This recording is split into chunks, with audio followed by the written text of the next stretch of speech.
বাংলাদেশে দারুণ সফল একটি সফর শেষ করল ইংল্যান্ড দল। গত জুলাইয়ে ঢাকার গুলশানের আর্টিজান রেস্তোরাঁয় সন্ত্রাসী হামলার পর এই সফর নিয়ে দেখা দিয়েছিল ঘোরতর অনিশ্চয়তা। পরে সর্বোচ্চ নিরাপত্তার আশ্বাসে বাংলাদেশ সফরে আসতে রাজি হয় ইংল্যান্ড।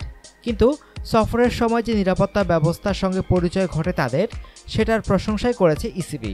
তবে ইসিবির প্রধান নিরাপত্তা কর্মকর্তা রেগ ডিকাসন ইঙ্গিত দিয়েছেন, শীঘ্রই পাকিস্তান সফর করার সম্ভাবনা নেই ইংল্যান্ড দলের। ডিকাসনের মতে, বাংলাদেশ ও পাকিস্তানের পরিস্থিতি একরকম নয়।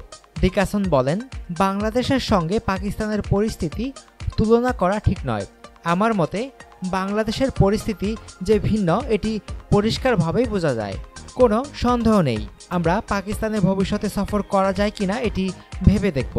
আমরা খোলা মনেই এটি ভাবব, কিন্তু সেখানকার কিছু ব্যাপারের মৌলিক পরিবর্তন প্রয়োজন। বাংলাদেশ সফর নিয়ে দারুণ খুশি ডিকাসন। তিনি ধন্যবাদ জানিয়েছেন বাংলাদেশের নিরাপত্তা বাহিনী, ক্রিকেট প্রশাসক ও বাংলাদেশ সরকারকে। তিনি বলেন, সফরে কোনো সমস্যা হয়নি, সবকিছু সুন্দর মতো শেষ হয়েছে। আমরা বাংলাদেশ সরকার ও বাংলাদেশ ক্রিকেট বোর্ডের সাহায্য সহায়তায় দারুণ খুশি। গত 2রা নভেম্বর ঢাকা থেকে মুম্বাই চলে গেছে ইংলিশ দল। ভারতেও কি একই ধরনের নিরাপত্তা পাচ্ছে ইংল্যান্ড? ডিকাসন জানিয়েছেন, ভারতেও যথেষ্ট নিরাপত্তার আয়োজন করেছে, তবে বাংলাদেশের সঙ্গে মেলালে চলবে না।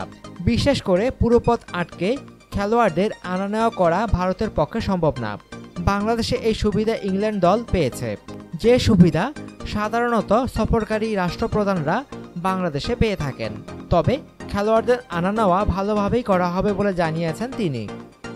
অনুগ্রহপূর্বক সংবাদটি শেয়ার করুন এবং খেলাধুলার সর্বশেষ খবর জানতে স্পোর্টস লাইট সাবস্ক্রাইব করে রাখুন। ধন্যবাদ।